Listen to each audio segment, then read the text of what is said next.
신신의 제103화 초대교회사 7강 1부 지금 시작하겠습니다.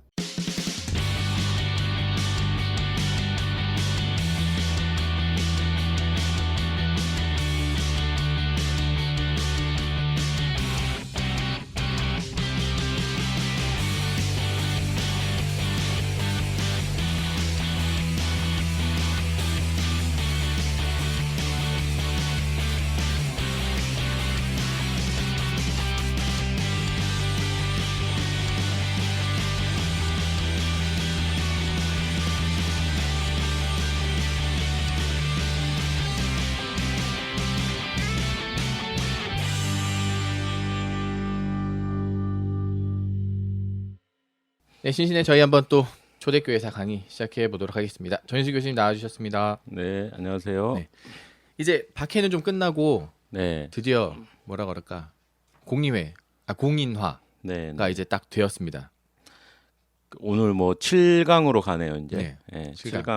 7강 다섯 번째 도전. 네, 엄청난 박해가 이제 좀 있다가 이제는 외부적 방해, 외부적 도전은 좀 마무리가 돼가는 것 같아요. 맞아요. 예, 예. 오늘 이제 기독교 공인, 음. 기독교가 이제 종교의 자유를 얻는다. 네, 그 과정이 초대교회는 어떤 의미였는가? 거기에 대해서 한번 살펴봤으면 좋겠습니다. 네. 결론적으로 313년인가요? 네, 네. 맞아요. 그때 밀라노 칙령. 네, 그러면은 이제 뭐 초대교회를 한 30년 경 혹은 30에서 40년 사이 경으로 본다면 약 300년 이후에 이제 드디어 그렇죠. 예, 거의 뭐 300년 가까운 비공인 종교로 있다가 또 뭐 10여 차례의 큰 박해와 또 300년 동안의 어떤 그런 고난의 시간을 견디고 기독교가 드디어 이제 공인이 된 겁니다.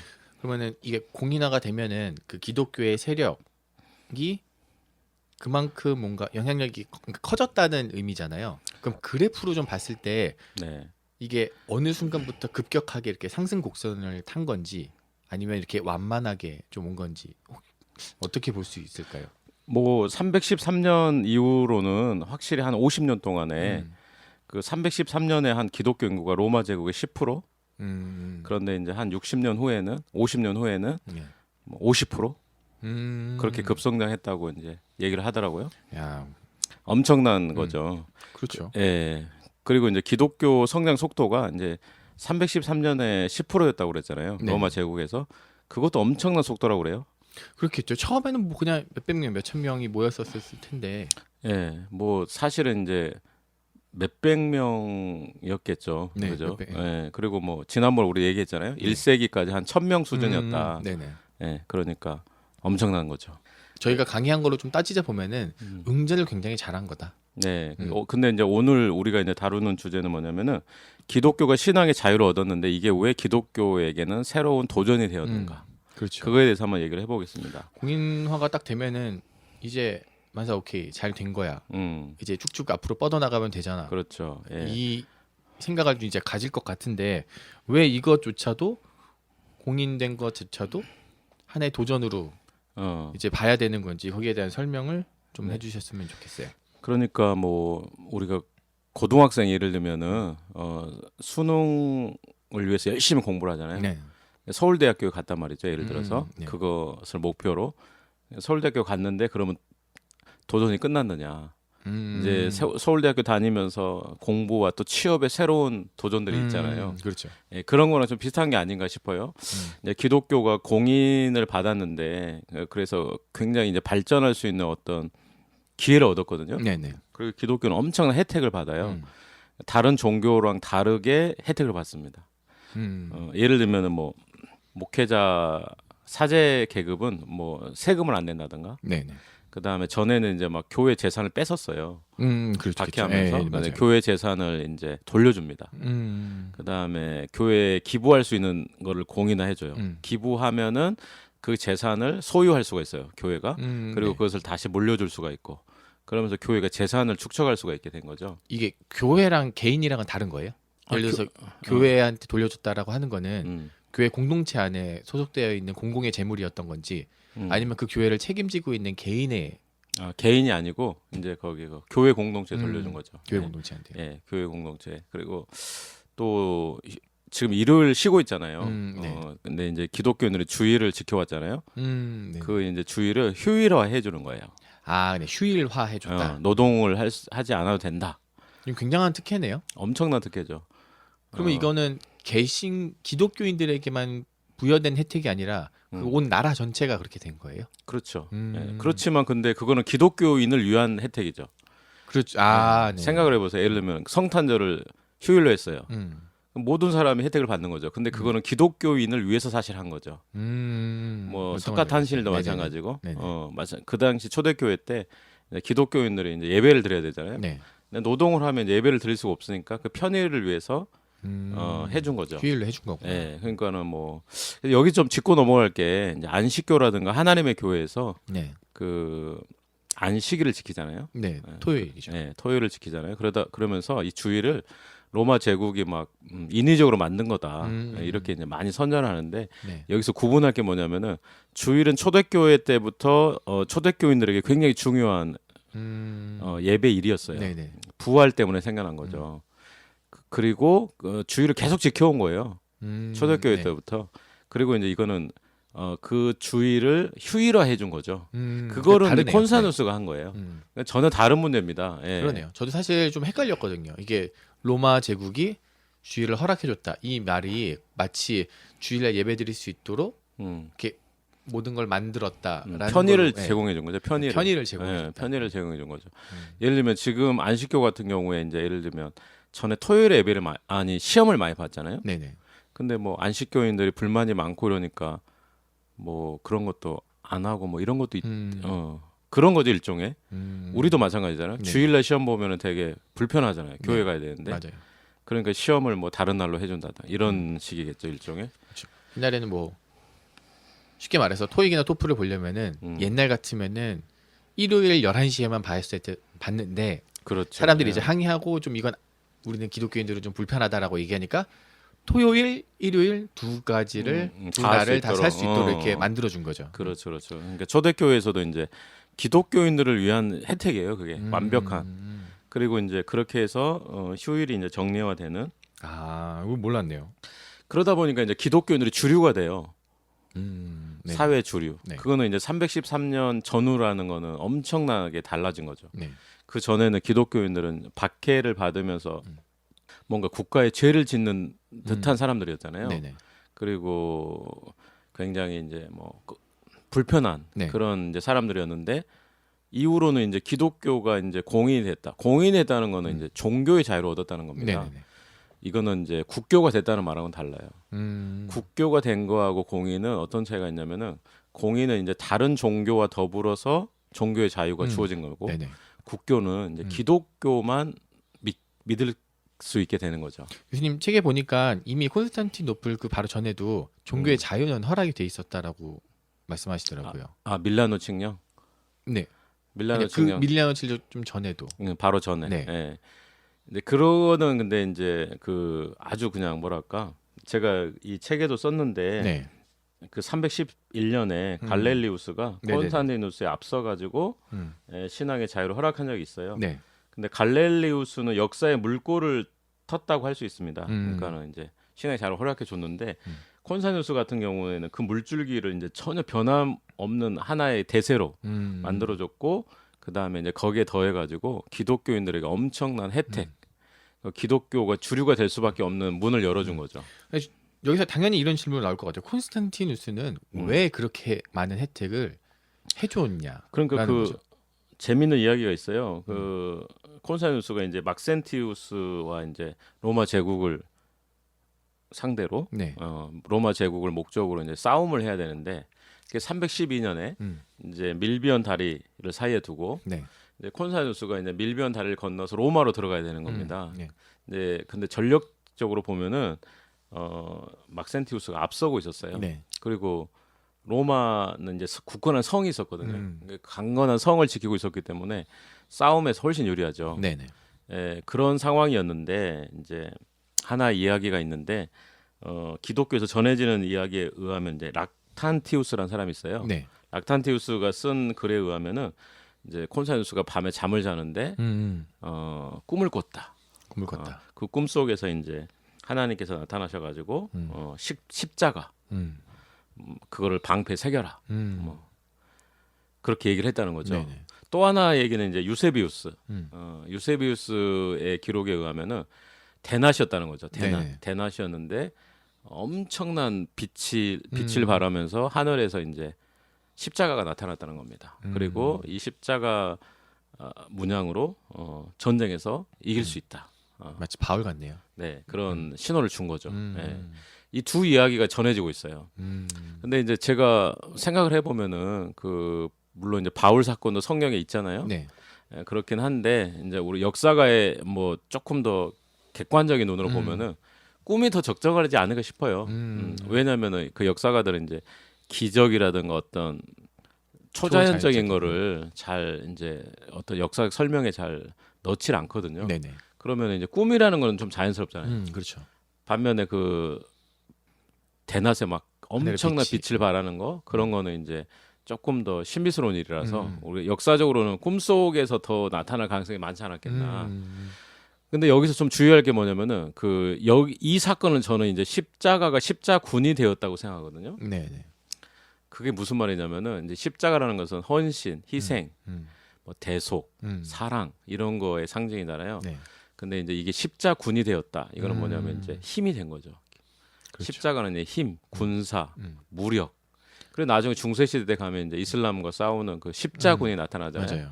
그 시작을 이제 저는 이 콘사누스의 이 사건으로 보고 있습니다. 이게 군대와 결부되면은 군대는 지켜야 되는 거고 그리고 싸워야 되는 거고 죽여야 되는 거잖아요. 그렇죠. 그러면 이분법적으로 돼버린단 말이에요. 네, 그러니까 그렇죠. 우리는 아군, 저쪽에 있는 사람들은 적. 그러니까 이제 예수의 이름으로 이쪽에 있는 사람은 그러니까 진영 논리가 확 생겨버리니까. 그렇죠. 무력을 사용해서 이제 네. 우리랑 적을 무찌를 수 있다. 이런 논리가 이제 원래 십자가에는 그런 게 전혀 없어요. 그렇죠. 그런 논리가 전혀 없는데 이때부터 이제 생겨나는 거죠. 그래서 이거를 이제 저는 십자군의 시작이다. 그런데 어쨌든 충분히. 이제 봐보세요. 그 콘사누스는 자기가 꾼 꿈 네. 혹은 이제 하늘에서 본 계시 음. 그런 상징적 사건을 이제 경험을 했고 그것을 가지고 실제로 했다고 합니다. 이제 병사들의 방패 네. 십자가를 새기고 그다음에 깃발에도 이제 새기면서 전투를 한 거죠. 근데 이제 뭐 전투를 하는데 그 막센티우스 있잖아요. 막센티우스가 성문을 열고 추격해 왔다고 그래요. 좀 자신이 있었나 봐요. 네네.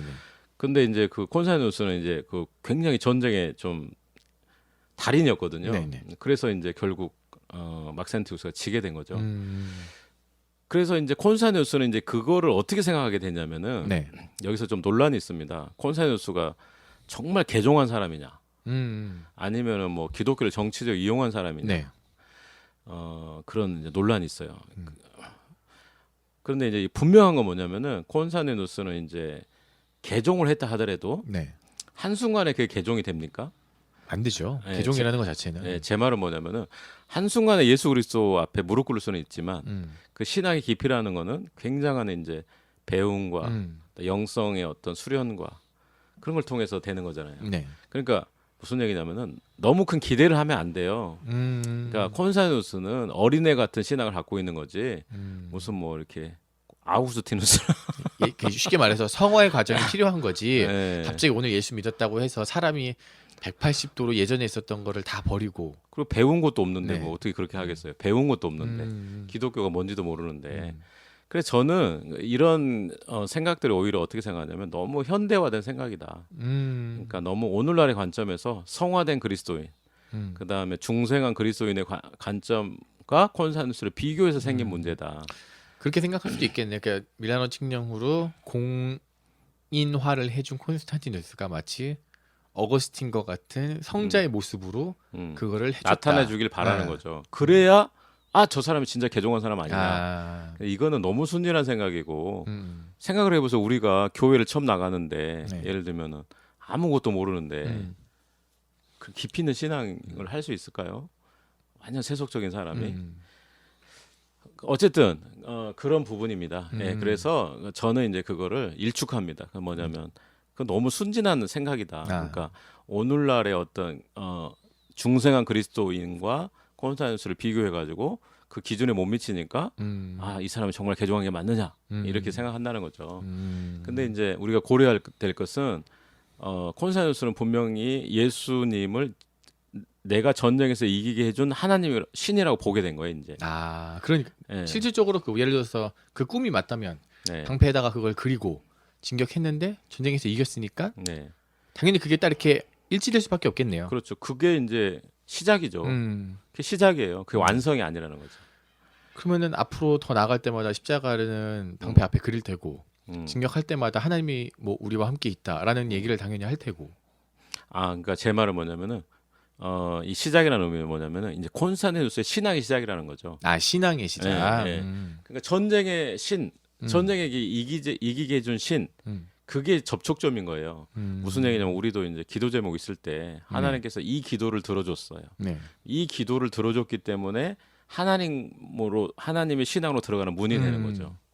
그건 굉장히 소중한 거잖아요. 네, 근데 그렇죠. 그 시작점을 가지고 콘스탄티누스를 마치 뭐 헌신되고 개종하고 중생하고 성화된 그리스도인처럼 생각해 버린다면은 안 된다는 그건 거죠. 좀 안 된다. 네. 그러네요. 그리고 이제 두 번째 고려해야 될 게 뭐냐면은 이 사람은 정치인입니다. 우리 그 대통령 선거 때 보세요.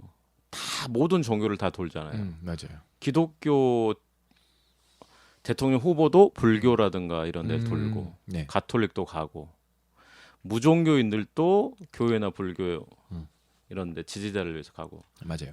그거는 근데 우리가 뭐라 하지 않잖아요. 왜냐하면 이게 정치적인 행동이기 때문에. 그 종교인이기를 우리는 바라지 않잖아요. 네. 예를 들면 뭐 옛날에 이명박 대통령이었지만 그분이 장로님이었잖아요. 네. 근데 장로의 모습을 기대하면 안 돼요. 대통령의 모습을 기대를 해야지. 그렇죠. 그게 맞지 않을까요? 콘스탄티누스에게는 근데 그 황제의 모습을 기대를 해야 되는데 기독교를 공인화시켜준 아주 멋진 신앙이에요. 신앙을 기대를 하니까 사람들이 자꾸 의심이 생기는 겁니다. 근데 이분이 정치인이고 정치인이라는 거는 일반 뭐 수도사스처럼 못합니다. 그렇겠죠. 네, 그리고 그 당시 이제 기독교가 공인됐다는 것은 뭐냐면은 다른 종교도 배려를 해야 되는 거예요. 콘스탄티누스 네. 입장에서. 그래서 그런 것도 이제 뭐 염려다. 어쨌든 이제 콘스탄티누스는 저는 개인적으로 생각하기에 이 사람이 예수 그리스도를 이제 영접했다고 저는 보는 거예요. 그렇지만 다른 종교도 배려를 해야 되기 때문에 뭐 다른 종교의 어떤 직임도 갖고 있어야 되고 행사도 가야 되고. 네네. 그러면은 다 끊겠어요. 끊을 수 없죠. 예, 예를 들면은 뭐 이명박 대통령이 전에 대통령이었다고 뭐 불교 행사 안 갑니까? 있을 수 없죠. 우리는 이제 대한민국의 네. 모든 국민과 소통하고 대한민국의 어떤 미래를 설계해줄 그런 대통령을 기대를 해야지. 뭐 소망교회 장로를 기대하면 안 되잖아요. 좀 그런 거 기대하는 것 같아요. 요즘에 좀 보면은 이게 저는 개인적으로 그래요. 저는 어쨌든 뭐 대통령에게서 장로 모습 나타나는 것보다는 정말 공인의 대통령의 모습이 나타나기를 원하고 그런 의미에서 콘스탄티누스도 황제로서의 모습이 나타나야지. 그러면은 황제로서 콘스탄티누스는 어떻게 평가받아요? 그냥 갑자기 그게 궁금하네요. 예, 콘스탄티누스는 이제 뭐 저도 잘은 모르지만 굉장히 그 현명한 군주로 능력 있는 군주로 평가받고 있죠. 그리고 이제 우리가 콘스탄티누스가 그러면 왜 기독교를 공인했는가? 네. 그런 문제도 이제 생각해 볼 수 있는데 그럼 이 사람이 단순히 어떤 계시라든가 어떤 체험을 했기 때문에 그럴 수 있는가? 전에는 그런 설명이 많이 있었어요. 네네. 그런데 지금 이제 분위기는 뭐냐면은 기독교가 대세가 돼가는 분위기라는 거죠. 기독교의 흐름이 너무 만만치가 않은 거예요. 그런 대세. 그 다음에 기독교가 갖고 있는 어떤 다른 종교라는 구별되는 어떤 기독교만의 독특성, 그 독특성과 윤리, 어떤 그런 것들이 다른 종교를 압도했다고 봐야 될 것 같아요. 다른 로마 종교의 그런 어떤 신앙적인 것보다는 기독교의 어떤 윤리적인 종교, 그 다음에 하나의 신을 믿는 그런 종교가 로마 제국을 이끌어가는 어떤 정신 체계로서 콘스탄티누스가 보기에 훨씬 더 설득력이 있었다고 봐야 될 것 같아요.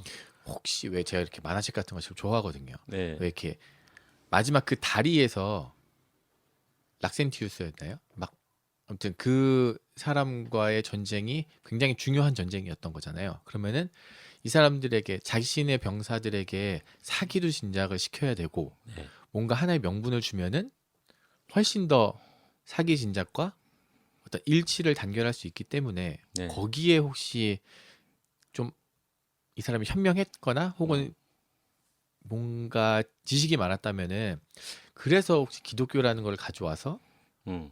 그 전쟁을 이기기 위한 하나의 전략 요렇게도 보는 시각이 혹시 있나요? 아니, 그러니까 그 정치 처음에 제가 얘기했던 거 콘센수스가 기독교를 정치로 이용한 거 아니냐 뭐 그런 부분과 연결되는 그렇겠죠. 거겠죠. 예. 그런데 전쟁에서 이제 뭐랄까요?